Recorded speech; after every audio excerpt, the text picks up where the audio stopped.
Shalom, selamat pagi jemaat yang terkasih dalam Tuhan Yesus Kristus. Shalom. Puji syukur kepada Tuhan karena berkat-Nya dan kasih-Nya kita semua boleh kembali bersama-sama untuk berkumpul di tempat ini beribadah kepada Tuhan. Mari Bapak Ibu jemaat kami undang untuk bangkit berdiri. Bersama-sama kita akan memuji Tuhan dari PKJ 1 Abadi, tak nampak, baiknya yang pertama dan kedua.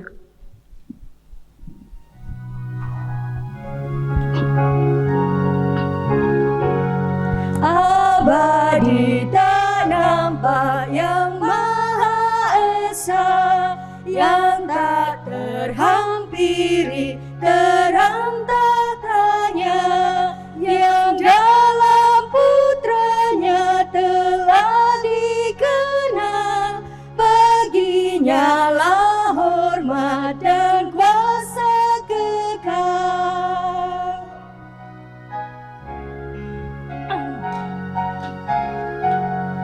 Ibarat cahaya berkarya tenang, wibawa rajawi kekal kau pegang. Teguh bagai gunung keadilanmu, dan awanmu syarat dengan kasihmu.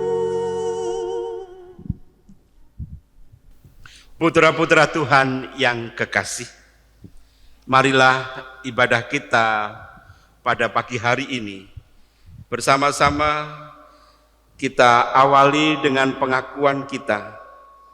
Tuhan yang menjadikan langit dan bumi dengan kuasa roh-Nya yang kudus adalah sumber pertolongan kita.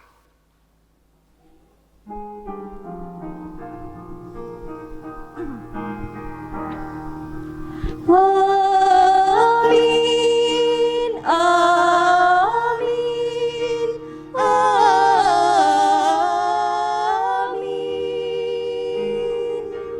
amin,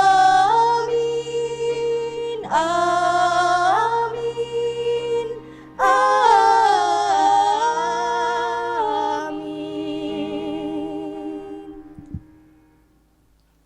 Kasih karunia dan damai sejahtera dari Allah Bapa kita dan dari Tuhan Yesus Kristus serta dari kuasa Roh Kudus-Nya menyertai dan ada pada saudara sekalian.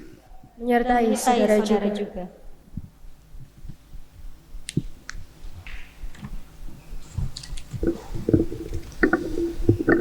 Putra-putra Tuhan yang kekasih, tema ibadah kita hari ini pemahaman yang benar tentang hak milik, tentang harta, tentang kekayaan, tentang apapun itu yang menjadi hak milik kita.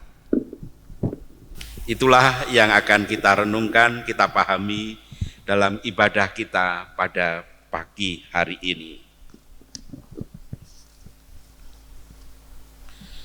Dalam memahami tema ini, saya ingin mengajak saudara untuk mengingat Roma 11 ayat 36.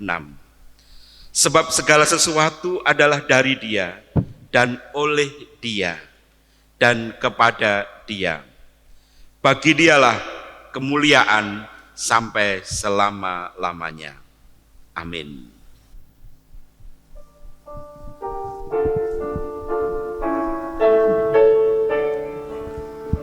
Janganlah kumpulkan harta dunia fana, ngengat merusak, pencuri membongkarnya.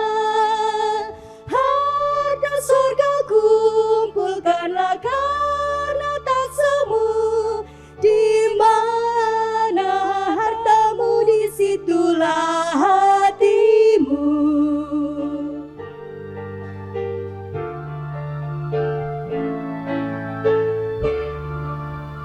Janganlah kumpulkan harta dunia fana, ngengat merusak, pencuri membongkarnya. Harta surga kumpulkanlah karena tak semu. Di mana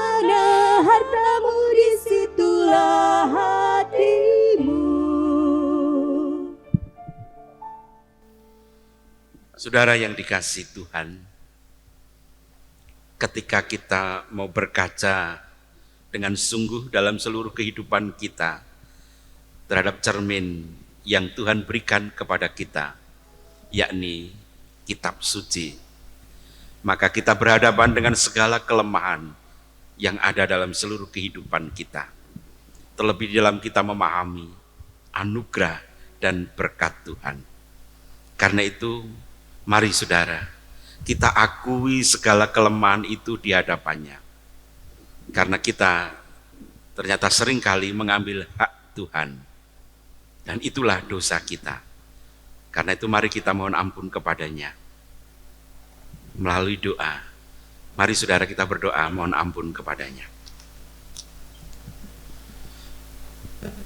Bapa di surga,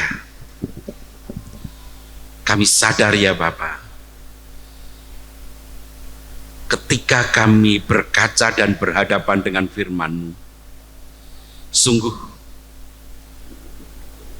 kami jauh dari kehendak-Mu. Bahkan seringkali kami melampaui hak dan kewenangan kami. Seringkali kami mengambil hak dan kemenangan Tuhan atas kami.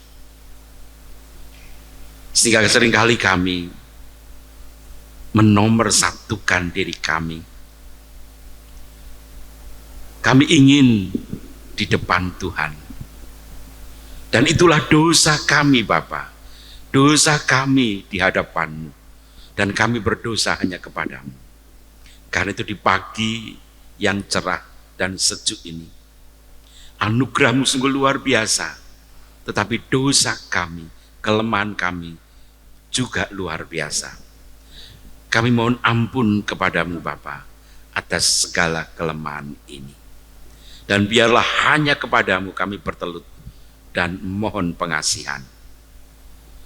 Biarlah kuasa Kristus menaungi kami dan menguduskan kami, sehingga kami dilayakkan datang ke hadapan. Terima kasih Bapa. Di dalam Kristus Yesus kami berdoa dan memohon ampun. Amin.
Saudara, saya mewartakan kepada saudara bahwa setiap kita yang mau mengakui dosa, kelemahan kita di hadapan Tuhan, dan dengan sungguh-sungguh kita mohon ampun kepadanya, Tuhan yang Maha Kasih berkenan menganugerahkan kepada kita kehidupan melalui 1 Petrus 1 ayat 3 dan 4. Terpujilah Allah dan Bapa Tuhan kita Yesus Kristus, yang karena rahmat-Nya yang besar telah melahirkan kita kembali oleh kebangkitan Yesus Kristus dari antara orang mati, kepada suatu hidup yang penuh pengharapan untuk menerima suatu bagian yang tidak dapat binasa, yang tidak dapat cemar, dan yang tidak dapat layu, yang tersimpan di surga bagi kamu. Demikianlah anugerah dari Tuhan. Syukur kepada Allah.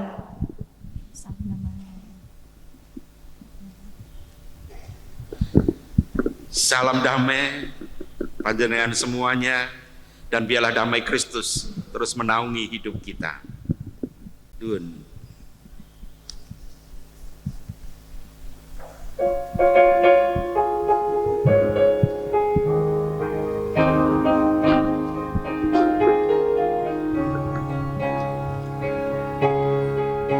Hai puji namanya terang cahaya, dan puji namanya hai cakrawala. Hai puji namanya semesta alam, mari semuanya menyembah Tuhan. Haleluya, pujilah Tuhan tak henti. Haleluya, karena kasih-Nya tak terperi. Haleluya, pujilah Tuhan tak henti. Haleluya, karena kasih-Nya tak terperi. Dipersilahkan duduk. Kita akan bersama-sama membaca dan merenungkan sabda Tuhan. Untuk itu, mari kita bersama-sama berdoa, memohon pertolongan Roh Kudus, dan biarlah dalam doa itu kita juga membawa anak-anak kita, supaya anak-anak kita nanti diberkati di dalam pelajaran. Silahkan anak-anakku untuk boleh maju menerima berkat dan doa.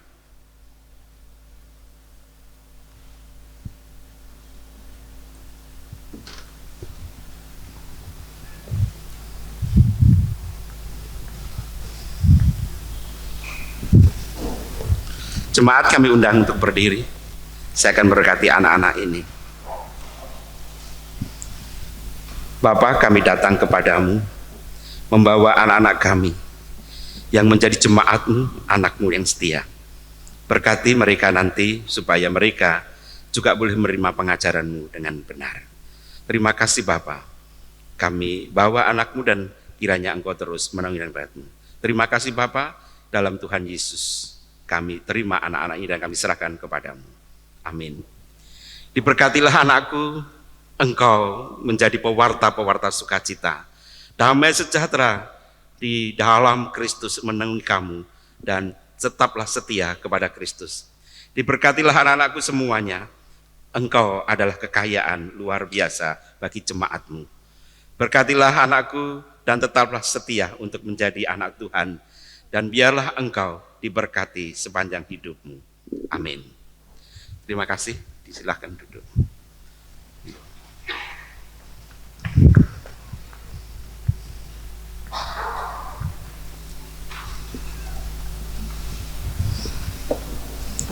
Mari kita berdoa supaya kita dituntun oleh kuasa Roh Kudus. Terima kasih ya Allah karena Engkau memberkati kami. Dan sekarang kami akan bersama-sama merenungkan sabda-Mu yang kudus. Kiranya Roh-Mu yang kudus menaungi kami, mengurapi kami dengan kuat kuasa-Mu. Supaya apa yang kami baca, kami renungkan, kami dapat melakukan dengan baik dan benar. Dan kami dapat mewujudkan dalam seluruh kehidupan kami. Seluruh jemaat yang mengikuti pada pagi ini maupun yang nanti mengikuti secara live streaming, Tuhan berkati semuanya. Di dalam Tuhan Yesus kami berdoa.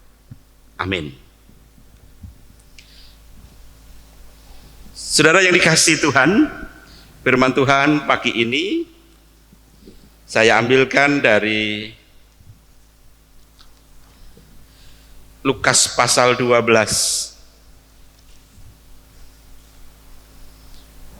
ayat 13 sampai 21. Lukas 12 ayat 13 sampai 21. Demikian sabda Tuhan. Seorang dari orang banyak itu berkata kepada Yesus, "Guru, katakanlah kepada saudaraku supaya ia berbagi warisan dengan aku." Tetapi Yesus berkata kepadanya, "Saudara, siapakah yang telah mengangkat aku menjadi hakim atau pengantara atas kamu?" Katanya lagi kepada mereka, "Berjaga-jagalah dan waspadalah terhadap segala ketamakan. Sebab walaupun seorang berlimpah-limpah hartanya, hidupnya tidaklah tergantung daripada kekayaan itu. Kemudian ia mengatakan kepada mereka suatu perumpamaan, katanya, ada seorang kaya, tanahnya berlimpah-limpah hasilnya. Ia bertanya dalam hatinya, apakah yang harus aku perbuat? Sebab aku tidak mempunyai tempat di mana aku dapat menyimpan hasil tanahku. Lalu katanya, inilah yang aku perbuat. Aku akan merombak lumbung-lumbungku dan aku akan mendirikan yang lebih besar. Dan aku akan menyimpan di dalamnya segala gandum dan barang-barangku. Sesudah itu aku akan berkata kepada jiwaku, jiwaku, ada padamu banyak barang, tertimbun untuk bertahun-tahun lamanya. Beristirahatlah, makanlah, minumlah, dan bersenang-senanglah. Tetapi firman Allah kepadanya, hei engkau orang bodoh, pada malam ini juga jiwamu akan diambil daripadamu. Dan apa yang telah kau sediakan, untuk siapakah itu nanti? Demikianlah jadinya dengan orang yang mengumpulkan harta bagi dirinya sendiri, jikalau ia tidak kaya di hadapan Allah. Demikianlah pembacaan firman Tuhan. Yang berbahagia adalah kita semua yang pagi ini menerima sabda Tuhan dan bersedia untuk melakukannya. Haleluya.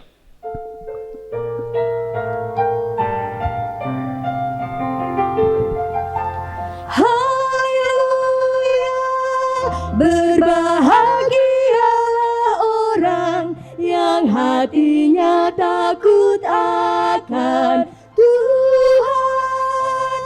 Haleluya, berbahagialah orang yang menyukai segala titanya.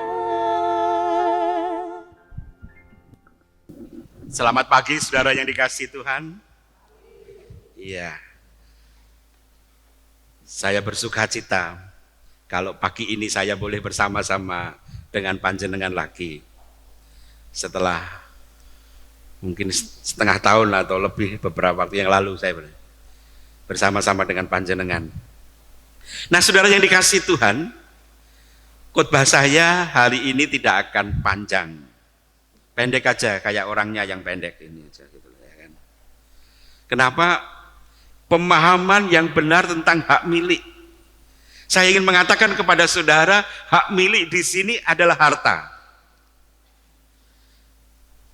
Karena tadi malam sudah ada yang WA saya, jemaat saya, Pak, kalau hak milik harta itu apakah istri atau suami juga hak milik dan harta, Pak, gitu ya kan. Nah saya jawab, dudu nek bojo kuwi dudu hak milik, dudu harta. Lah ngopo kowe dhewe gitu loh. Lo kan begitu kan? Jadi kalau suami atau istri itu ya kita sendiri. Kenapa? Bukan lagi dua melainkan satu gitu loh. Ya kan? Jadi kehidupan berkeluarga itu beda dengan hak milik. Itu pertanyaan sederhana. Kita bodoni tapi bagus gitu loh ya. Jangan sampai kita mengatakan iki bojoku ki hartaku. Ya benar tetapi dalam tanda petik gitu loh ya. Gitu. Kenapa? Karena suami istri Tuhan sudah jelas. Dari semula Tuhan menciptakan laki-laki dan perempuan. Mereka bukan lagi dua melainkan satu. Apa yang sudah dipersatukan Tuhan tidak boleh diceraikan manusia. Nah ketika kita menghargai pasangan kita, suami istri sebagai harta kekayaan, maka sebenarnya kita sudah menodai cinta kasih itu. Dan itu yang harus kita pahami. Karena itulah maka pemahaman tentang hak milik di sini saya khususkan adalah kekayaan harta yang ada pada kita. Supaya kita boleh memahami dengan bukti bahwa Khotbah saya pendek, saya hanya ingin menyampaikan 2 hal kepada panjenengan pagi ini, gitu ya. Nggak usah banyak-banyak. Kalau 2 hal ini sudah bisa kita pahami dengan sungguh, sudah luar biasa kita. Apa itu? Pemahaman tentang hak milik bagi kita sesuai dengan firman Tuhan yang kita baca tadi. Saya ingin mengatakan kepada saudara, harta, hak milik itu anugerah Tuhan. Ya. Makanya tadi dihantarkan dengan firman Tuhan dari Roma 11 ayat 36. Segala sesuatu adalah dari Dia. Jadi segala sesuatu dari Tuhan. Dan dialah juga untuk Tuhan. Itu berarti sebenarnya kita manusia kembali diingatkan akan penciptaan. Kenapa? Kita diciptakan itu ngelegeno. Pirsa yang ngelegeno ya. Udo, legeno itu orang nganggo sandangan. Jadi kalau huruf Jawa itu ada huruf yang pakai sandangan dan tidak pakai. Yang tidak pakai itu ngelegeno. Nah, kita diciptakan. Dan ketika kita dilahirkan, hanya satu kekayaan yang ada pada kita. Apa? Tangisan. Jadi satu-satunya tanda bahwa kita ini hidup dan diberikan hak untuk hidup oleh Tuhan ketika kita dilahirkan, satu, tangisan. Dulu kan kalau operasi sesar itu di rumah sakit ada CCTV atau TV, di situ orang bisa melihat prosesnya. Nah, saya nunggui jemaat yang sedang operasi sesar. Ketika ini diangkat ternyata bayinya, orang nangis-nangis. Bingung kabeh, dokter ya bingung. Kemudian kalau saya kecil main adu jangkrik itu, jangkriknya dijantur supaya Nah ini juga begitu. Bayinya kemudian dijantur, diangkat, ceblek puak gitu, bareng nangis do keplok-keplok gitu ya kan. Jadi ternyata tangisan itu sesuatu. Nah seringkali kita sebagai orang tua nanti kalau ngomong, begitu anaknya nangis, begitu putune nangis, langsung dikai dolanan ben meneng. Padahal tangis itu ada gunanya juga, ya kan? Otot-otot perut biar kuat dan sebagainya, kan gitu. Nah susahnya kalau anak dimomong baik itu biasanya terus manja ya di situ, gitu loh, kan? Karena baru itu bukan melu wong tuane moh. Kenapa? Nek melu wong tuane diseneni terus, gitu loh, ya kan? Nek melu simbahe dimanja terus, gitu. Nek ngerti anaknya diseneni sing nesu mbae gitu loh, ya kan itu. Itu yang terjadi itu loh. Padahal dulu ketika Mbah Kakung ini ngomong anaknya sendiri galak gitu loh, ya kan. Jadi itulah yang terjadi. Jadi kebanggaannya di situ. Gitu kan. Jadi nek anake putune diseneni sing nesu Mbah Kakung sing kloro-kloro, Mbah putrine gitu, ya kan. Padahal butuh itu juga. Kenapa? Begitu. Karena ada sesuatu yang memang harus kita berikan pemahaman kepada anak kita. Dan salah satunya adalah harta yang ada pada kita itu adalah anugerah. Ini yang harus menjadi. Kenapa itu? Kalau kita memahami bahwa harta itu anugerah, maka kita akan terhindar untuk menghilangkan kemanusiaan. Seringkali kita tidak memahami bahwa harta itu anugerah sehingga kita kehilangan kemanusiaan kita. Ini sangat penting bagi kita, saudara. Kenapa saya ingin mengatakan bahwa pemahaman tentang anugerah Tuhan dalam tanda petik di sini khususnya adalah kekayaan, itu ingin mengajak kita kepada penciptaan yang mula-mula. Semua manusia itu adalah homo faber, makhluk pekerja. Karena itu Rasul Paulus dengan tegas, kalau ada jemaat yang tidak mau bekerja, baiklah ia nggak usah makan, mati wae lah gitu. Kira-kira begitu kita dipahamkan. Jadi karena kodratnya sejak awal kemanusiaan kita menjadi manusia harus mau bekerja. Kalau tidak, ia berarti sudah kehilangan kemanusiaannya. Nah, itulah sebabnya saudara yang dikasihi Tuhan, kenapa kita memahami ini sebagai anugerah, supaya kita tidak kehilangan kemanusiaan kita. Kalau kita masih melekat dengan kemanusiaan kita tidak akan dikuasai oleh harta. Tetapi sebaliknya, hartalah yang kita kuasai. Bacaan kita, ada seorang yang datang kepada Tuhan Yesus. Guru, kiranya engkau berkenan menasihati saudaraku itu, supaya ia berbagi warisan dengan aku. Pertanyaannya, apakah orang yang meminta supaya kakaknya ini, saudaranya ini berbagi warisan tidak dapat warisan? Entuk. Tetapi mungkin karena dia kurang terima, tidak bersyukur dengan bagiannya, itu, ia kurang puas, akhirnya dia dikuasai oleh harta. Jadi ketamakan, kalau saya orang Jawa mengatakan ngangah-angah. Orang Indonesia mengatakan tamak loba gitu ya. Tapi saya, wong sing ngangah-angah itu yang akhirnya hidupnya dikuasai oleh harta. Dan nun sewu, saya tidak, orang yang ngangah-angah biasanya gitu, tubuhnya penuh dengan penyakit.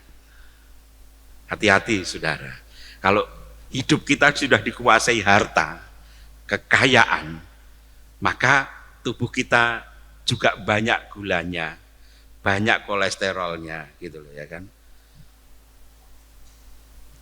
Bersamaan dengan kita takut kepada, mau makan sate bingung, gitu kan. Ora entuk kuwi, engko udah kolesterol. Di daging itu nggak ada kolesterol, Pak, Bapak Ibu. Ada nih kolesterol ning lab. Aku jenengan bar dahar ora nang lab aman pokok men gitu loh ya kan. Nah, tapi kalau kita ini, tapi kenapa? Ketakutan itu yang menjadikan kita tidak sehat. Metabolisme kita tidak lancar. Kalau saya ke rumah sakit, Pak, tensinya berapa Pak Sugeng? Ya dicoba kok, lah jenengan ki urung ngukur kok malah tekon aku. Lah biasanya, nek biasanya 110, 80, saiki ditonton aku ya begitu. Mbak, hanya satu kelebihan saya, berat badan aja. Pak Sugeng masih berani makan sate. Lah wong sate wedhus mati kok rawani ngopo aku ya ngono. Lah nek wedhus urip aku malah rawani aku. Enak tengkleng bareng ki enak, ora usah mikir aku. Apalagi kalau saya nyopir jarak jauh. Biasanya di dekat handrem itu mesti ada mete, paling enggak sekilo Pak saya gawa itu dari rumah.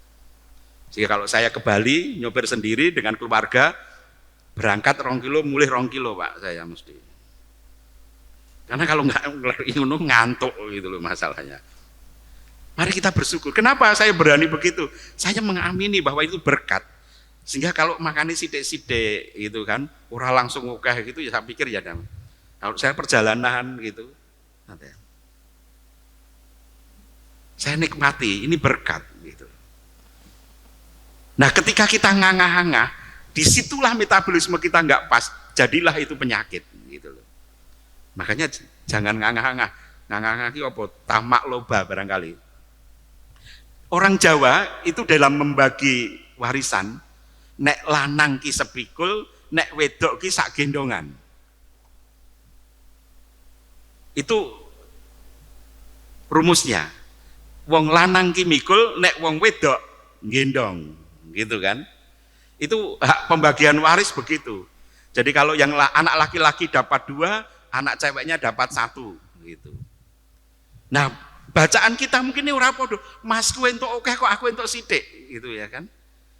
Itu yang terjadi, sehingga akhirnya dia dikuasai oleh ketamakan, kelobaan, dia hidupnya ngangah-angah, dan itu tidak akan menjadi berkat. Nah, karena itulah maka kepada saudara saya ingin mengatakan kepada saudara, mari itu kita pahami sebagai anugerah. Sehingga kalau itu kita pahami sebagai anugerah, maka kita kembalikan lagi kepada Tuhan. Setiap kali saya membimbing calon pendeta, saya pasti tekankan, yang pertama kali kamu harus pegang. Kalau jemaatmu itu kamu oyak-oyak persembahan, maka kamu sendiri juga harus ikut persembahan. Karena kamu adalah dua sisi mata uang. Saya beritahu itu kepada calon pendeta. Di satu sisi kamu pendeta, nantinya di sisi lain kamu juga jemaat.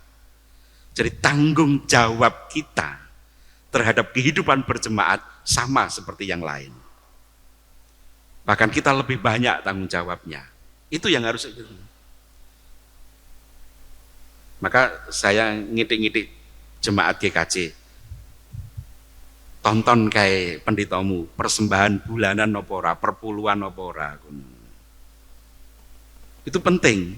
Karena pendeta ini mulang perpuluhan kok pendeta yang ngelakoni itu kan kacau. Gitu ya kan. Kan Tuhan sudah katakan, di mana hartamu berada, di situ hatimu ada. Nah kalau nanti kita tidak ikut begitu, maka kita dikuasai oleh kekayaan. Dan hidup itu akan ngangah-ngangah, akan loba, akan tamak.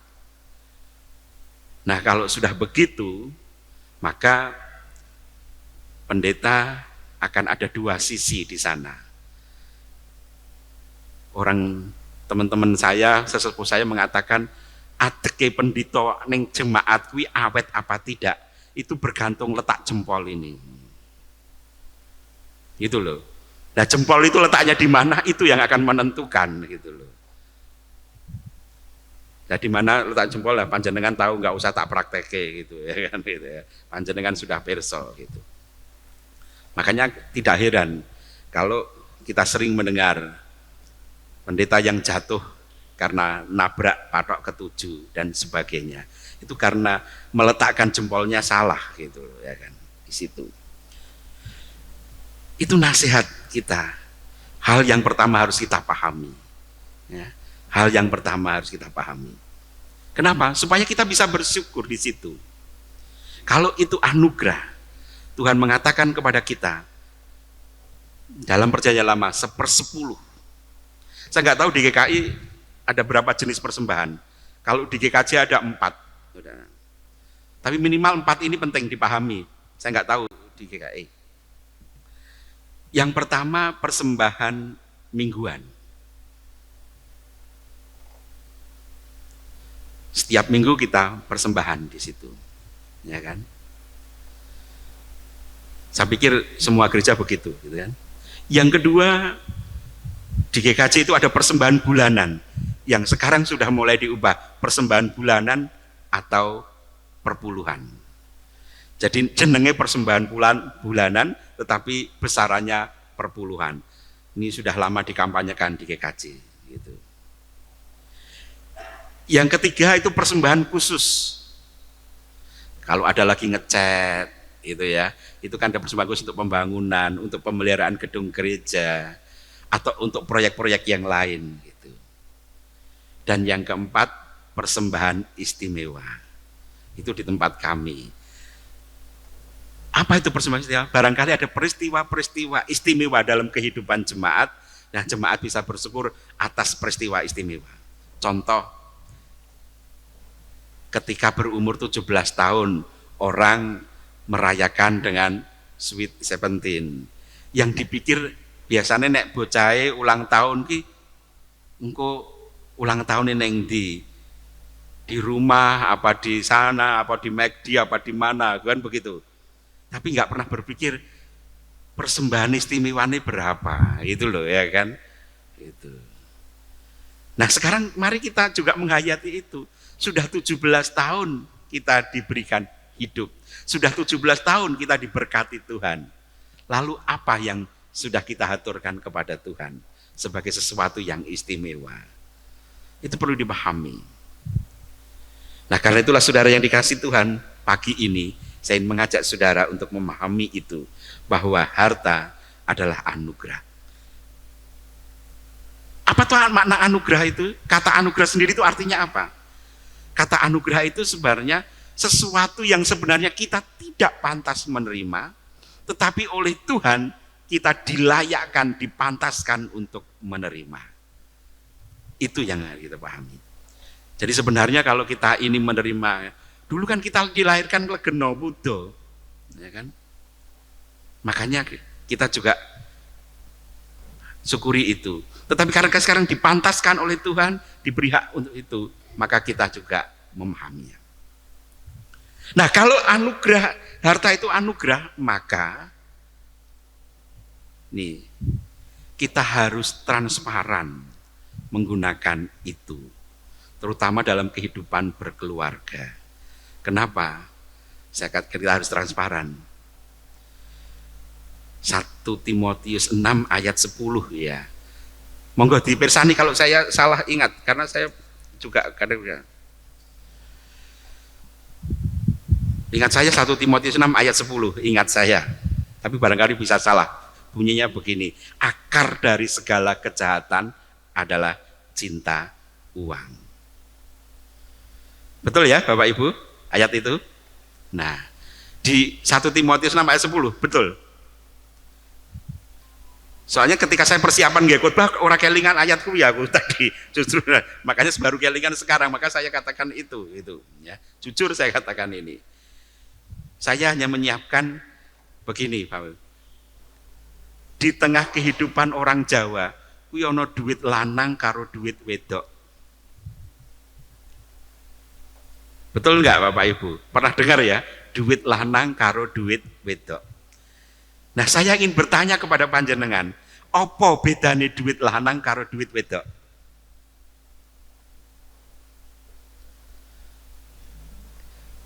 Saya seringkali mengkritik ini nasihat, karena ini nasihat feodal.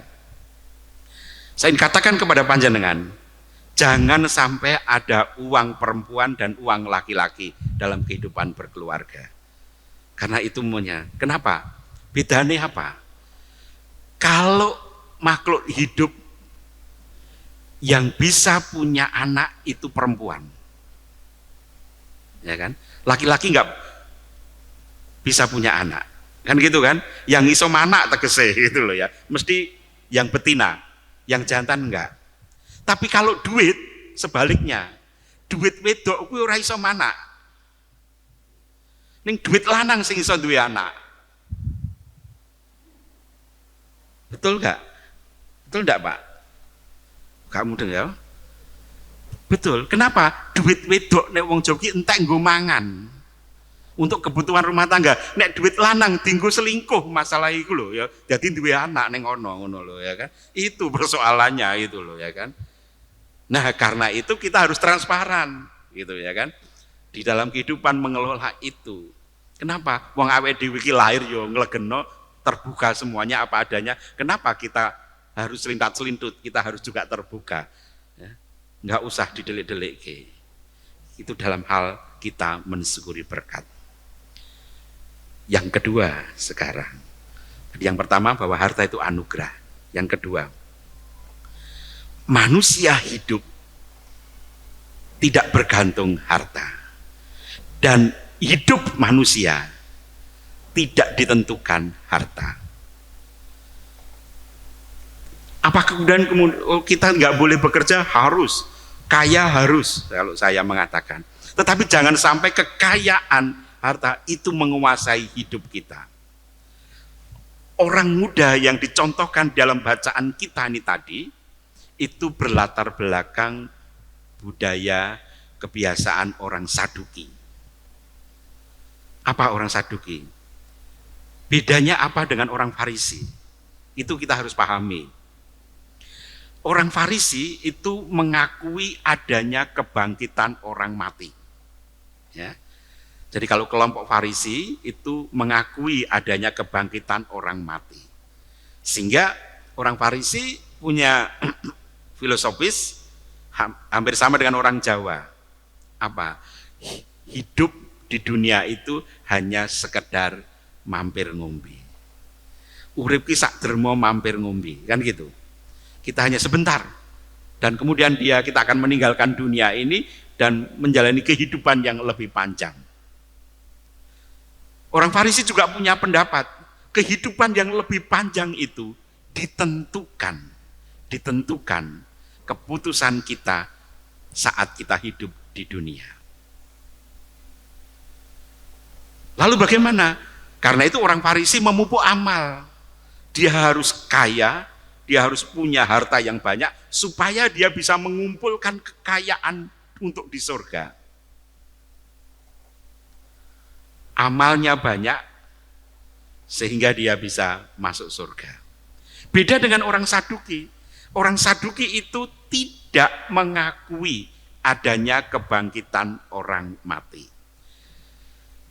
Orang Saduki mempunyai paham manusia juga sama dengan makhluk-makhluk hidup yang lain. Begitu mati, selesai sudah kehidupan sejarahnya. Itu orang Saduki. Karena itulah maka ketika orang muda ini, kamu orang muda, sekarang jiwaku itu aku punya banyak harta, kamu sudah punya berkelimpah, udah kamu tinggal bersenang-senang. Tapi Yesus mengingatkan,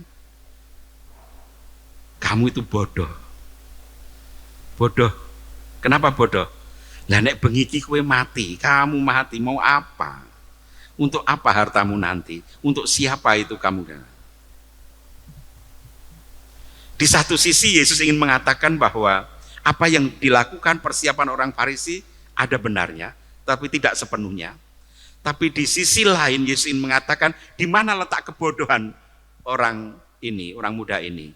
Ada beberapa titik. Yang pertama bahwa hidupnya bergantung kepada kekayaan. Kalau duitnya banyak, hidupnya juga enak, masa depannya ada, dan nanti juga hidup di surga, kira-kira begitu. Itu kebodohan anak muda yang ini. Kebodohan yang kedua,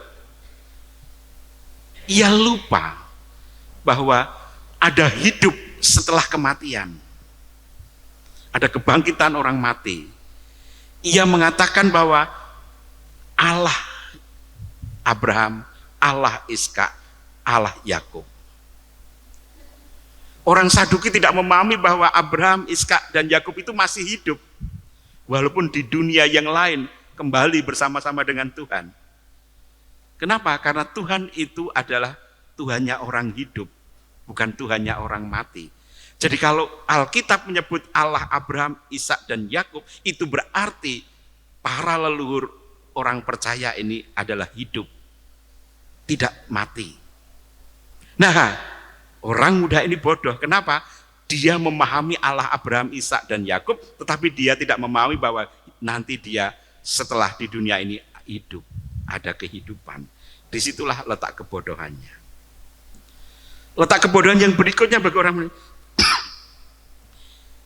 ia lupa bahwa yang menentukan hidup, yang punya hidup itu Tuhan. Sehingga ia melupakan Tuhan dan lebih mengutamakan ia ikut kekayaannya. Dan kebodohan yang keempat yang dialami orang muda yang kita baca dalam bacaan kita ini adalah bahwa kekayaan harta yang ia dapat itu anugerah, itu berkat. Karena itu jangan cari berkatnya doang, carilah sumber berkatnya. Itu yang harus ada pada kita.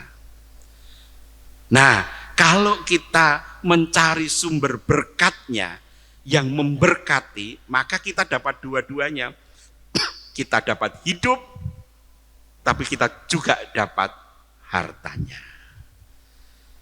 Dan itu berarti kita diminta untuk mengelola harta dengan baik dan benar. Kalau kita mengelola harta dengan baik dan benar, maka harta itu akan membawa kita bertemu dengan Tuhan. Bukan malah menjauhkan dari Tuhan. Saudara-saudara, silahkan saudara menumpuk kekayaan. Kalau saya mengatakan harus, tetapi jangan sampai kekayaan yang ada pada saudara menjauhkan saudara dari Tuhan. Tetapi sebaliknya, kekayaan yang ada pada saudara harus membawa saudara bertemu dengan Tuhan. Inilah hidup yang berkelimpahan. Maaf, Bapak.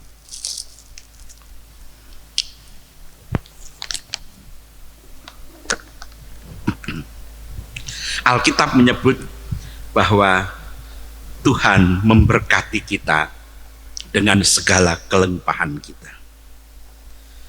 Hidup yang berkelimpahan itu bukan berarti hidup yang sak penake dewi, tetapi apa yang menjadi berkat yang Tuhan anugerahkan untuk kita itu akan menuntun kita bertemu dengan Tuhan. Itu yang seharusnya ada pada kita, bukan sebaliknya, justru harta. Saudara, hari ini sedang viral. Saudara kita Ferdi Sambo sedang kena masalah, ya kan?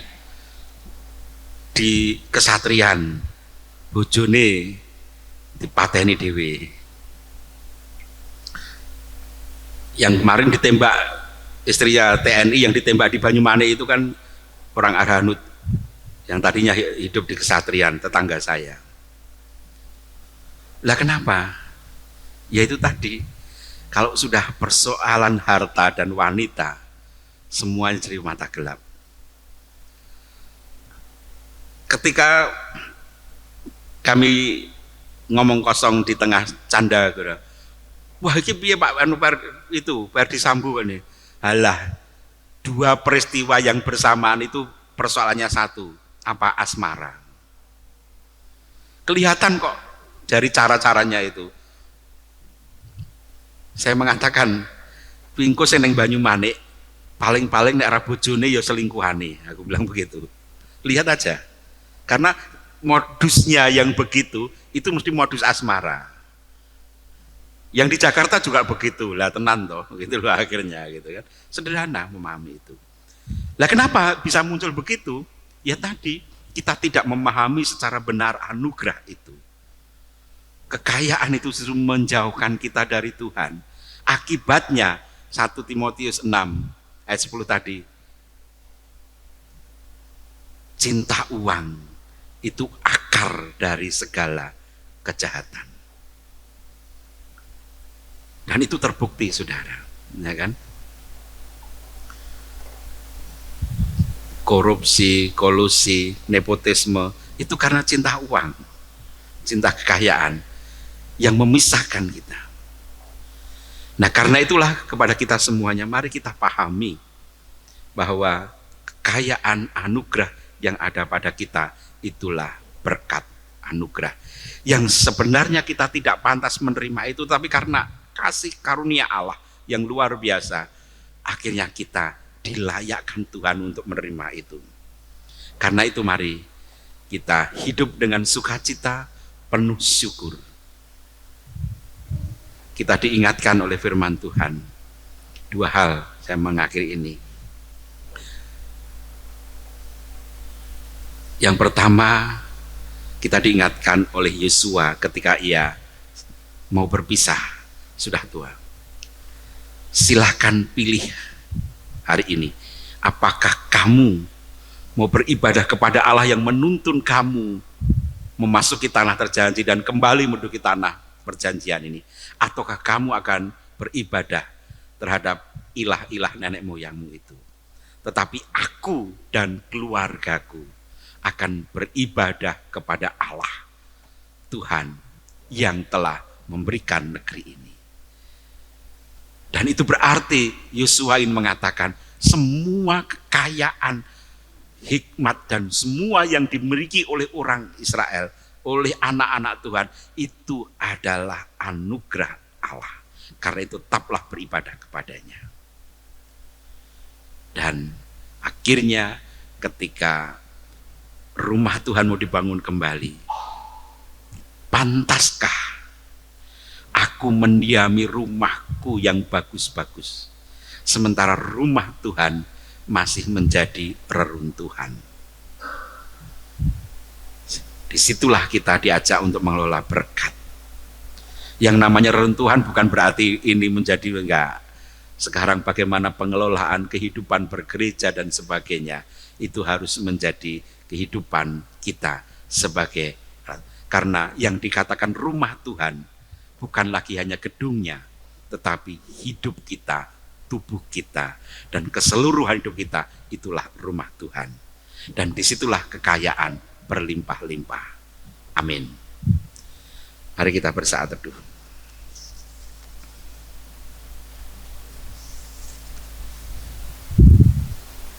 Terima kasih Bapa untuk segala berkat itu. Dan biarlah kami semua boleh memahami akan cinta kasih-Mu melalui anugerah kekayaan yang sudah anugerahkan mereka. Terima kasih Bapa. Dan biarlah segala yang kami punyai hanya untuk kemuliaan. Amin.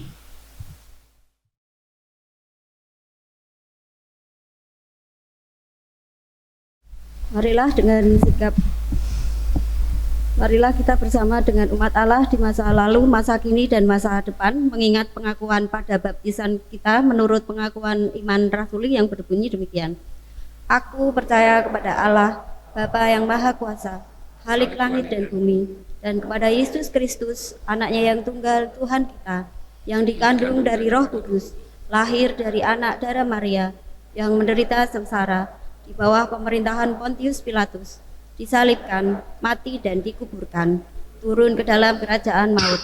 Pada hari yang ketiga, bangkit pula dari antara orang mati, naik ke surga, duduk di sebelah kanan Allah, Bapa yang Maha Kuasa, dan dari sana ia akan datang untuk menghakimi orang yang hidup dan yang mati. Aku percaya kepada Roh Kudus, gereja yang kudus dan am, persekutuan orang kudus, pengampunan dosa, kebangkitan orang mati dan hidup yang kekal. Terima kasih. Kami persilahkan duduk kembali. Mohon perhatiannya sebentar untuk kami membacakan warta lisan GKI Gunung Indah Semarang hari ini Minggu 31 Juli 2022. Selamat datang. Segenap majelis jemaat mengucapkan selamat datang bagi jemaat yang baru pertama kali hadir di tempat ini. Jika ada, kami mohon untuk berdiri sejenak. Belum ada?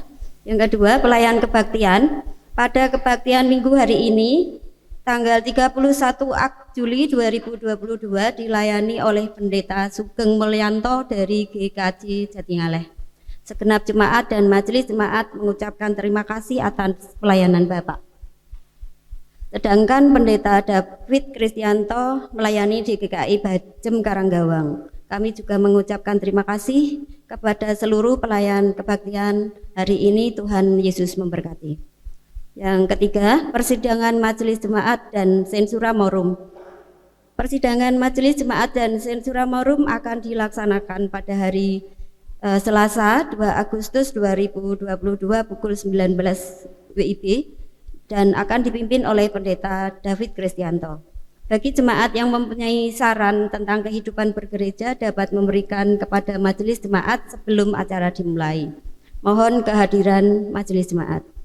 Yang keempat, persekutuan komisi dewasa akan diadakan pada hari Jumat tanggal 5 Agustus pukul 19 dengan PFT Pendeta Penatua Stefanus Santono, PNJ Penatua Tirsa Resmiati, musik Pendeta David Kristianto, dan konsumsi keluarga Tomianto. Mohon kehadiran anggota dan simpatisan komisi dewasa.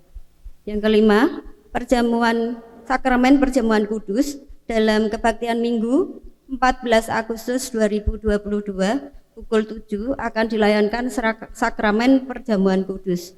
Diharap segenap anggota jemaat GKI Gunung Indah mempersiapkan diri sebelum menghadiri perjamuan kudus tersebut. Sesuai dengan tata gereja, perjamuan kudus ini hanya untuk 1. Anggota jemaat GKI Gunung Indah yang sudah baptis dewasa dan sidi atau mengaku percaya, serta tidak dalam penggembalaan khusus. Yang kedua, anggota jemaat lain yang sudah baptis dan sidi serta tidak dalam penggembalaan khusus atau sebagai tamu. Persiapan perjamuan kudus akan dilayankan pada liturgi kebaktian Minggu pukul 7 Agustus 2022. Dimohon jemaat dapat mempersiapkan diri. Yang keenam, jadwal acara HUT RI ke-77, yaitu Minggu tanggal 7 Agustus 2022 ada lomba voli antar wilayah dan lomba anak sekolah minggu, yaitu makan kerupuk, memasukkan pensil dalam botol, balap kelereng. Dan Minggu tanggal 14 Agustus ada lomba estafet kelereng antar wilayah dewasa 2 dan anak 1. Dan juga ada kuis siapa bisa antar wilayah, tiap kelompok 3 orang. Dan Minggu tanggal 21 Agustus 2022 ibadah perayaan HUT RI ke-77, dress code-nya batik atau pakaian adat. Yang selanjutnya, selamat ulang tahun, jika ada kami mohon untuk berdiri sebentar, yaitu tanggal 25 Juli, Saudari Jenny Hadi Susanto. Tidak ada. Dan ada juga anak Timothy Giveno Lordi. Tidak ada juga. Tanggal 26 Juli, Ibu Tabita Lindayani. Tanggal 27 Juli, Bapak Yosua Farin Setiawan dan Ibu Suratmi Warela. Tidak ada. Tanggal 30 Juli, Ibu Yuliana Wulandari. Tidak ada. Dan kami kepada saudara-saudara yang berulang tahun, kami ucapkan selamat ulang tahun, panjang umur, Tuhan Yesus memberkati. Selanjutnya pengumuman dari panitia 17-an, kami persilahkan. Ya, shalom, selamat pagi Bapak Ibu. Saya mewakili panitia HUT ke-77 RI, hanya ingin menegaskan saja atau menjelaskan jadwal acara HUT RI yang tadi sudah dibicarakan, sudah diumumkan oleh Ibu Rusmiati dan tertulis di Warta Jemaat. Jadi minggu depan tanggal 7 kita sudah mulai ada kegiatan lomba-lomba. Untuk minggu depan adalah lomba voli air. Jadi bukan hanya voli tapi voli air. Lomba-lomba ini akan diikuti antar wilayah.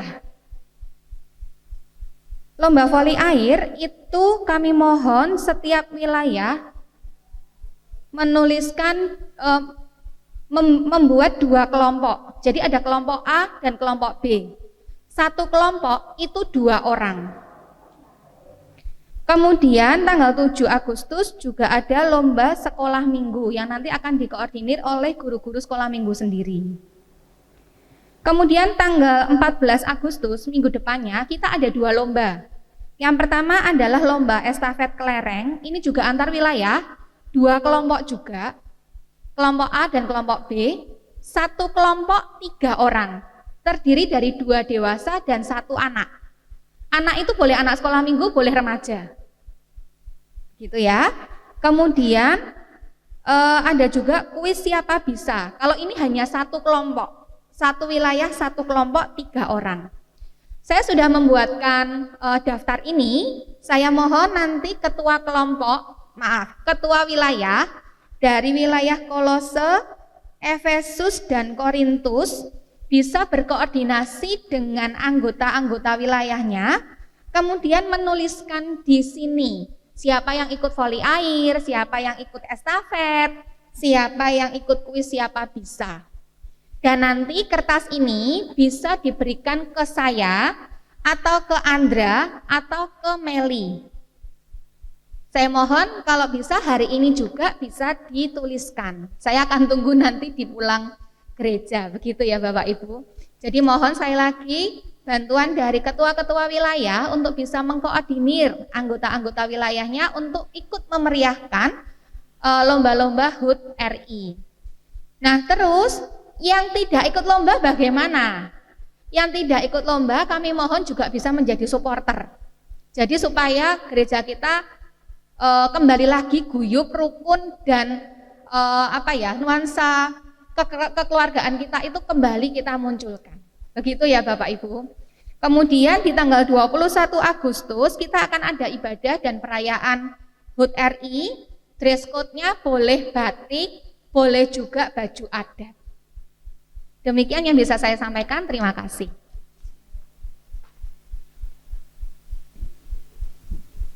Selanjutnya doa syafaat yang akan dipimpin oleh Pendeta Sugeng.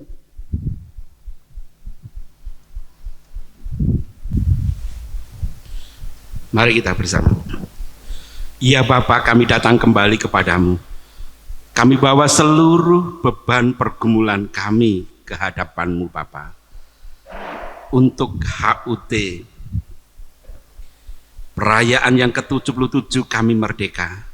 Kami serahkan kepadamu seluruh panitia yang bekerja, yang melayani, seluruh jemaat yang akan mengikuti. Tuhan menggerakkan semuanya, supaya dengan demikian terjadi sangkul sinangkul, bertolong-tolongan, saling juga untuk satu dengan yang lain, menghargai, mengasihi, dan mewujudkan keutuhan dan kesatuan. Kami percaya Tuhan hadir dalam seluruh kegiatan yang telah dirancang, karena semuanya untuk kemuliaan Tuhan. Kiranya juga kami dimampukan untuk mengabdi kepada bangsa dan negara yang kami cintai, Indonesia. Mampukan kami untuk menjadi warga-negara yang baik, sekaligus menjadi warga Tuhan yang setia. Berkati para pemimpin kami, dari tataran yang paling atas sampai yang paling bawah. Tuhan yang memampukan untuk mewujudkan kedamaian, keadilan, dan keutuhan di bumi pertiwi ini. Berikan kepada kami dorongan, kemampuan untuk mengabdi dengan sungguh dan setia. Kami berdoa untuk seluruh jemaat-Mu ya Bapa.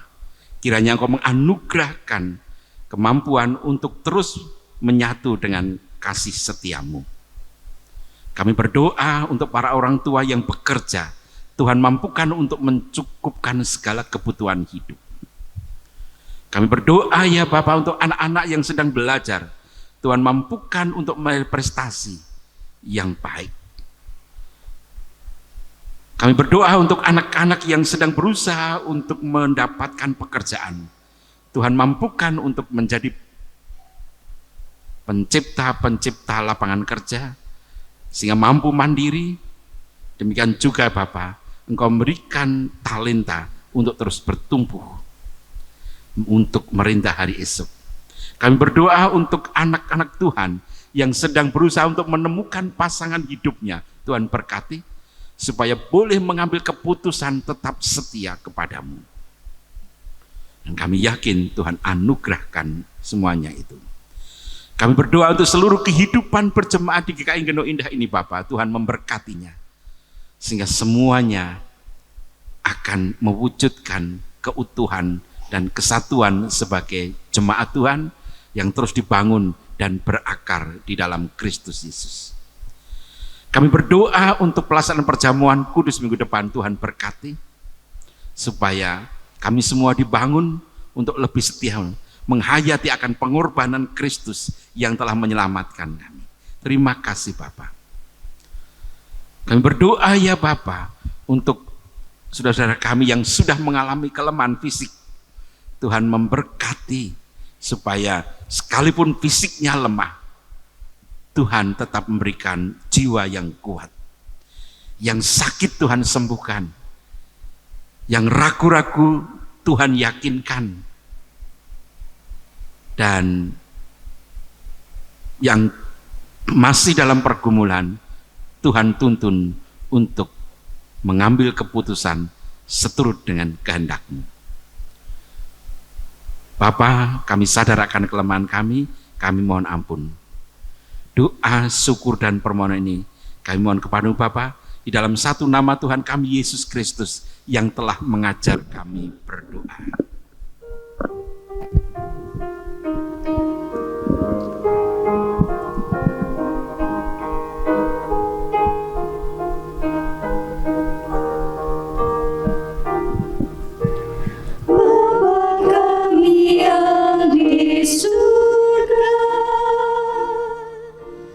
Dikuduskanlah nama-Mu, datanglah kerajaan-Mu, jadilah kehendak-Mu di bumi seperti di surga.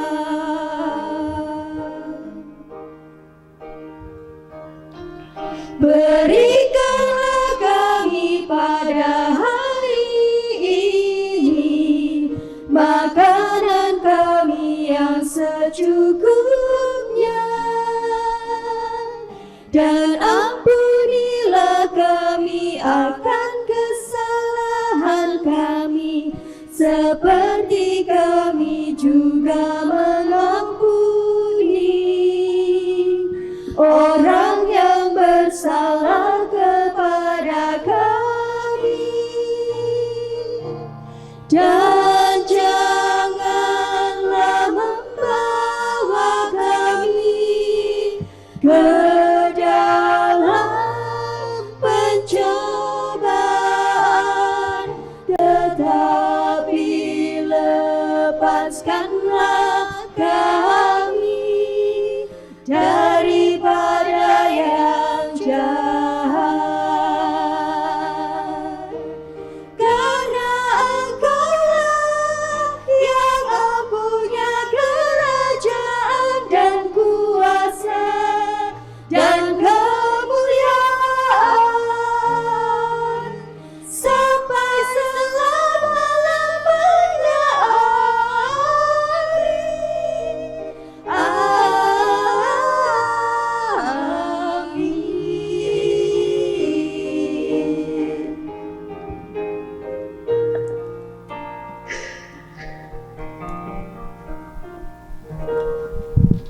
Marilah kita memberikan persembahan kepada Tuhan dengan berlandaskan pada firman-Nya yang terambil dari Mazmur 54 ayat 8 yang berbunyi demikian. Dengan rela hati aku akan mempersembahkan korban kepadamu. Bersyukur sebab nama-Mu baik ya Tuhan. Dan pada pagi hari ini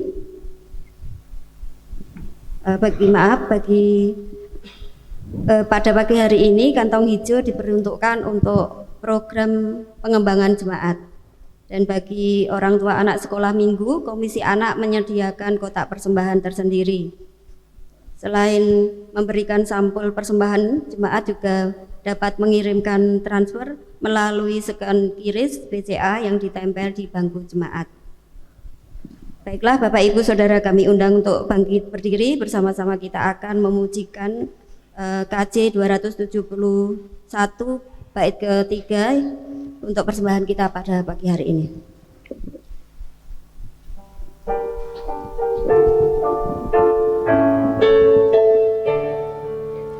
Yang kumpulkan banyak takkan kelebihan, dan yang sedikit takkan kekurangan.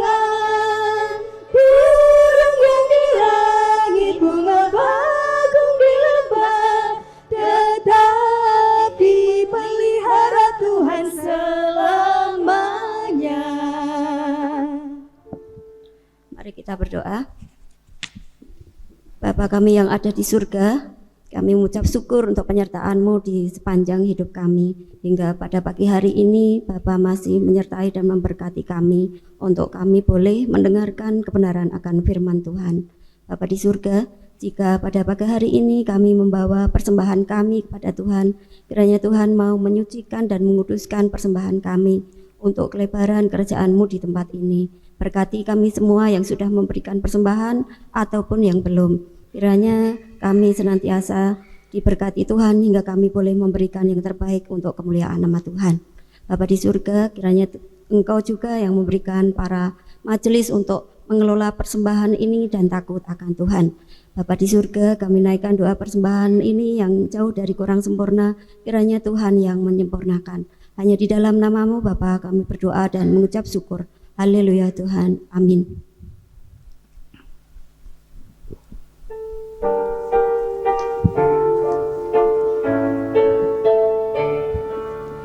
Janganlah kumpulkan harta dunia fana, ngengat merusak, pencuri membongkarnya.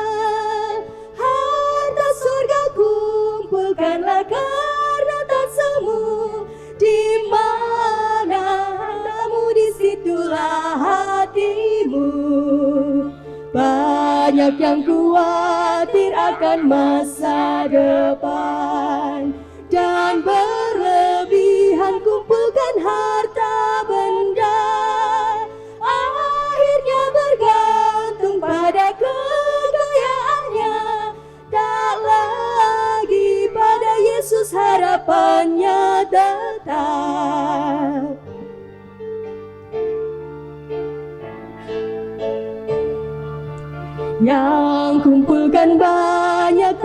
kelebihan, dan yang sedikit pun takkan kekurangan. Burung yang di langit, bunga bakung di lembah, tetap dipelihara Tuhan selamanya. Saudara, kita akan undur dari rumah ibadah ini. Karena itu arahkanlah hatimu kepada Tuhan. Kami mengarahkan hati pada Tuhan. Jadilah saksi-saksi Kristus. Kami siap menjadi saksinya. Tuhanlah yang memberikan kekuatan kepadamu. Syukur kepada Allah, Terpujilah Tuhan. kini dan selamanya. Undurlah dan pulanglah dalam damai sejahtera Tuhan, dan terimalah berkat Tuhan. Tuhan memberkati engkau dan melindungi engkau. Tuhan menyinari engkau dengan wajah-Nya dan memberi engkau kasih karunia. Tuhan menghadapkan wajah-Nya kepadamu dan memberi engkau damai sejahtera. Amin.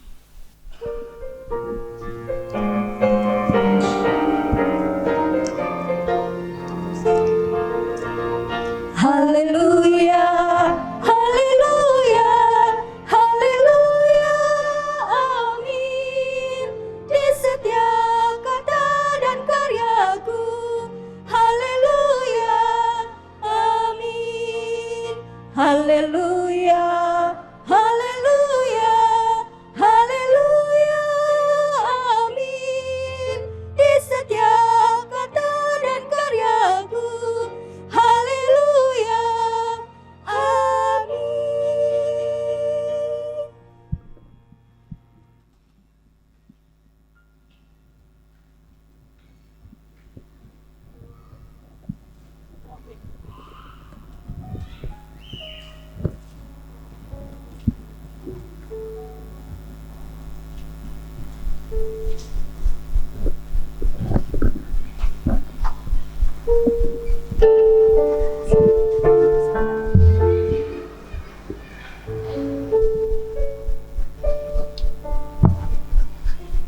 Bapak Ibu minta waktu sebentar untuk warga Komisi Usia Lanjut. Kami akan bergabung dengan Tunas Wacana tanggal 10 Agustus hari Rabu, naik bis tingkat keliling kota Semarang. Yang akan ikut bisa daftar ke saya karena hanya dibatasi 15-16 orang. Jadi bisnya memang muatnya 50, tapi dari Tunas Wacana dan orang tua murid dan guru dan lansia kalau mau ikut kita dibatasi 15-16 orang. Yang mau ikut bisa daftar dengan saya untuk hari Rabu tanggal 10 Agustus yang akan datang. Bekal bawa sendiri-sendiri. Terima kasih.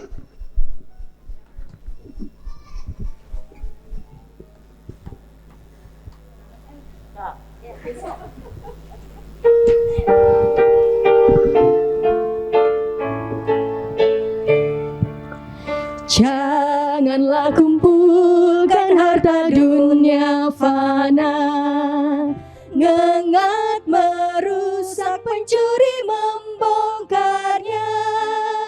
Harta surga kumpulkanlah karena tak semu. Di mana hartamu, disitulah hatimu. Banyak yang khawatir akan masa depan dan berlebihan